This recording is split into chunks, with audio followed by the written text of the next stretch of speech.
And no surprises in that race, but Decision 2012 got a little confusing in Portsmouth. A big discrepancy in the date that candidates have to file to be on the ballot.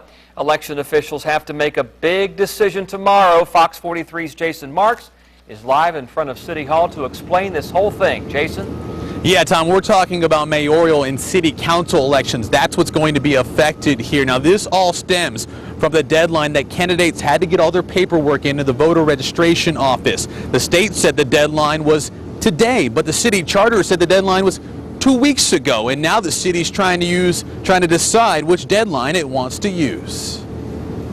Former Portsmouth City Council member Elizabeth Simis is hoping she will soon change chairs, from sitting as a spectator at council to actually once again sitting in the front of the room. I wanted to serve again. You know, I had unfinished business. But now her run towards becoming a council member is up in the air. Who did wrong? I don't know.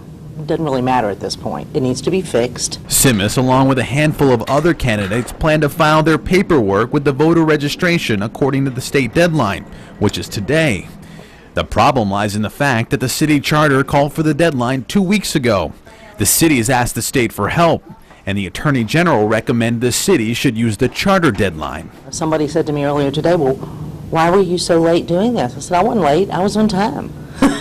You know, you can't change the rules after a supposed deadline that nobody knew existed. The charter wasn't even mentioned in the election packages that they submitted. Paul Smith is in the same boat.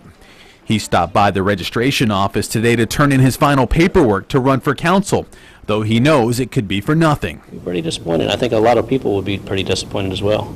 I think there's a fairly good opportunity this election cycle, and I was looking forward to it. Clearly, I'd be very disappointed. You know, I plan to run for, probably a year for this office, so I'd be very disappointed. The election board, made up of 3 members, will decide tomorrow which deadline the city plans to use. Yeah, the focus will really be here on City Hall tomorrow at 2 o'clock. That's when that election board, made of that 3-person team, will sit down and try to decide which deadline it will use. Of course, we will keep on top of it and have the latest for you. That's the latest here in Portsmouth. Jason Marks, 10 on your side.